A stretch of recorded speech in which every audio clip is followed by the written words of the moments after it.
kinakailangan ng mas malalim po na pag-aaral sa isinusulong po na pagtanggal sa system loss charges mula po sa mga consumer para matiyak na hindi lamang babawiin sa iba ang singil. Yan po ang sabi ni House Committee Ways and Means Chairman at Marikina 2nd District Representative Miro Kimbo. Sa programang ito, sinabi nga po ni Kimbo na baka bumalik lang naman ang system loss sa pamamagitan po ng mas mataas na generation o transmission. Kaya naman kinakailangan pag-aralang maigi ang reforma sa enerhiya para matiyak na mapapagaan talaga ang gastusin ng mga Pilipino. Ang mungkahi po ni Kimbo, baka po pwedeng bawasan ang singil ng value-added tax sa kuryente. Maaari ring hatian ng gobyerno ang mga distributor pagdating po sa system loss, pero maaari ring mas makinabang lamang ang mga mayayaman. Ini-impose siya from generation, may VAT. Sa transmission, sa kawad, may VAT. Pagdating sa distribution, sa household, may VAT na naman. So, 3 beses eh. So, baka naman tulad ng systems loss, ay ilagay lang natin ang VAT doon sa production ng power, sa power generation. All the rest, wala na siya dapat VAT. If government subsidize electricity, sino bang nakikinabang? Baka naman ang makinabang ay ang mas mga mayayaman. Tanong lang yun, ano ha?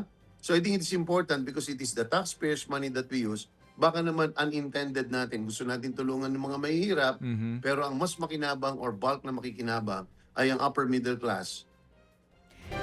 Yan nga po mga kapatid, ang tinig ni Marikina Representative Miro Kimbo, chairman po ng House Committee on Ways and Means. Mayroon namang 3 lugar na kinokonsidera ang Department of Energy para po sa potensyal na nuclear power plant sa bansa. Kasunod po ito ng sinabi ng Pangulong Bongbong Marcos Jr. na baka oras na nga para balikan ang planong pagtatayo ng planta para sa nuclear power. Ayon kay Energy Secretary Garin, nasa shortlist na po ang Bataan at 2 iba pang lugar. Hindi nga lang niya maisapubliko kung ano ang mga ito hanggat hindi pa pinal ang pag-aaral. Tiniyak din ni Garin na magiging ligtas ang nuclear power plant na itatayo sa Pilipinas, lalo't nakabantay rin ang International Atomic Energy Agency sa planong ito.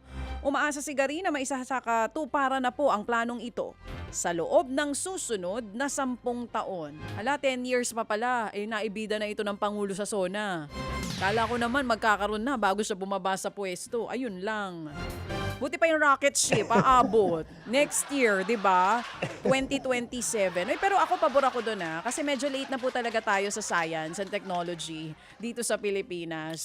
Yung mga karatig bansa natin dito sa Asia, meron nakapag-launch na sila nung rocket na. Di ba yon, Mr. Presiding Chair?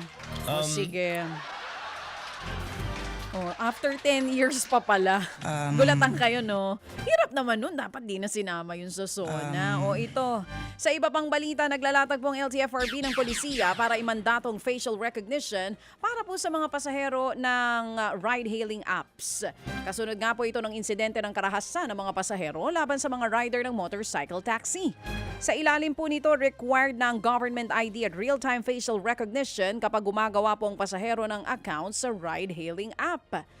Papayagan po ang riders at drivers na mag-cancel o hindi kumuha ng booking kung hindi beripikado ang pagkakakilanlan ng pasahero. Tama.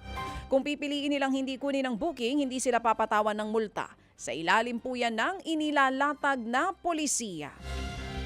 Mga kapatid, patuloy po kayong tumutok sa 105.9 True FM para sa totoong balita, informasyon, music and entertainment. Mag-subscribe sa aming YouTube channel at podcast at sundan nyo kami sa Facebook, Instagram, X at TikTok sa True Network PH. Bisitahin din po ang aming official website, truefm.ph.